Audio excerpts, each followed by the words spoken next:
So, having watched my previous video all about how to write and remember the circle of fifths, the link is here and I really suggest you go watch that first if you haven't. If not, you're going to want to know some nifty things to do with the circle of fifths, right? So along the side here, I've listed chapter names, sections for each individual use. If you want to look at them individually, yeah, fine, whatever. First, awesome tip. You can use the circle of fifths to know what key you're in simply by the number of sharps or flats that are written in traditional notation. So let's look at C, for instance. C major is an entirely natural scale. No sharps, no flats. That's why it's at the 12 o'clock position. That's why it's first, and that's why it's the first scale pretty much everyone learns, yeah? If we go one to the right, clockwise, G major has one sharp.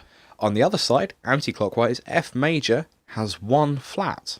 If we go one more clockwise, D has two sharps. Guess what happens if we go further? They all gain one more accidental, dependent on their respective sides, which one, as we go down to G flat at the bottom, which has 6. Now, hypothetically, you could refer to D flat major as C sharp major, but you'd then be talking about a scale which has 7 accidentals. It's easier to refer to it as D flat major because it has less accidentals. That's literally it. So if you get handed a piece of sheet music and it has 3 sharps, all you have to do is count on the circle of fifths. 1 sharp, 2 sharp, 3 sharp.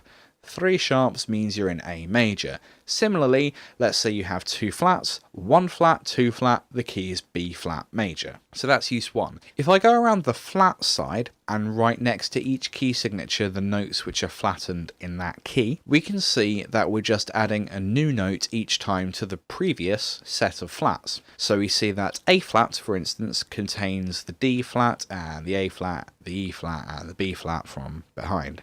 Here's the fascinating bit.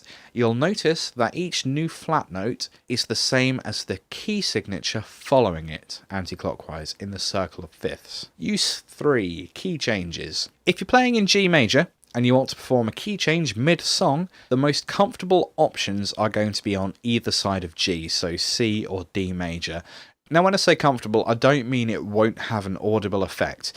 It will be noticeable, it just won't be jarring and horrible and crazy. The reason is, when you go in either direction, one note at a time, you're only changing one note in the scale. So the difference is that in G major, the note C is natural. In D major, it's C sharp, yeah? Everything else is the same. Final use number 4. If you're playing in F major, you'll be playing an F major chord at some point. If you want to kind of experiment with some other chords, but you don't know offhand what your options are, you can guarantee that the chords on either side of your key signature in the circle of fifths will not only be in the key, but will also be of the same character. So you can play an F major because you're in F major, and you can also play a C major and a B flat major. Sorted.